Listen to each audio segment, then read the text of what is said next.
Perjanjian kita dengan Amerika ini, Amerika mengenakan syarat Petronas kena beli LNG.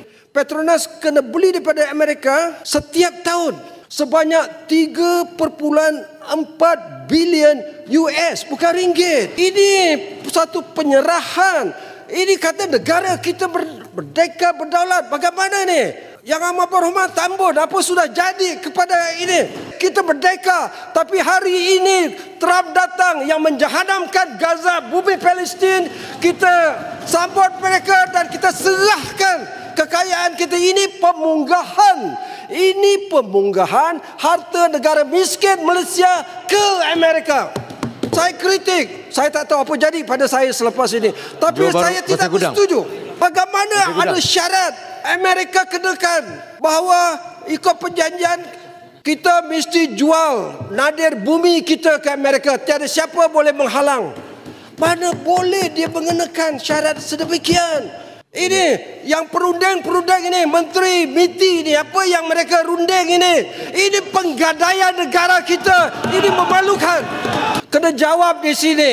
Kita memang ada sopan santun, berbudi bahasa, tetapi tanpa sebutir bom, tanpa senapang, Trump turun ke bawah ini, kita menyerahkan ekonomi kita, menyerahkan kekayaan negara kita 1 trilion ringgit. Sedangkan setiap tahun kita berhempas pulas.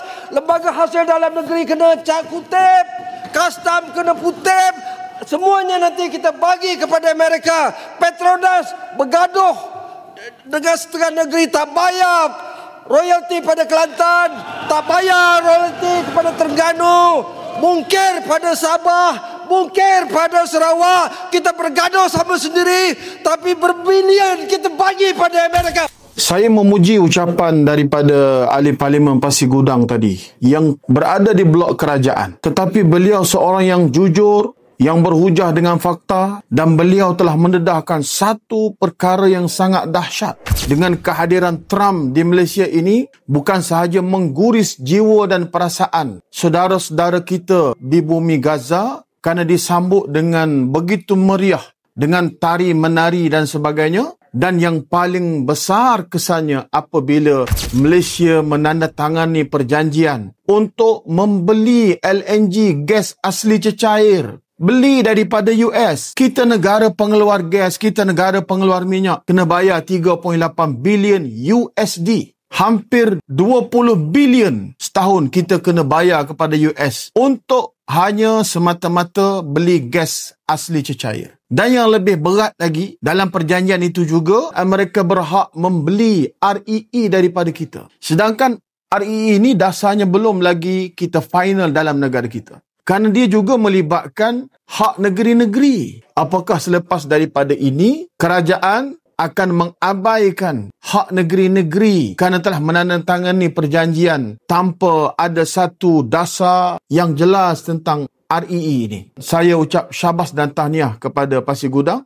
kerana dengan hanya kehadiran Trump beberapa hari sahaja, beliau seolah-olah telah menjajah semula ekonomi negara kita kerana telah kita mengikat dengan perjanjian yang kita terpaksa kena bayar 1 trilion yang sudah pasti lebih menguntungkan kepada negara penjajah, negara penjarah darah dan nyawa umat Islam ini. Ini bukan daripada kami, ini daripada ahli Parlimen Pasir Gudang. Kita amat berduka cita dengan semua perkara ini kerana rakyat di bawah hanya dipertontonkan dengan hebatnya diplomasi kita sehingga boleh menjemput Presiden Amerika datang ke negara kita.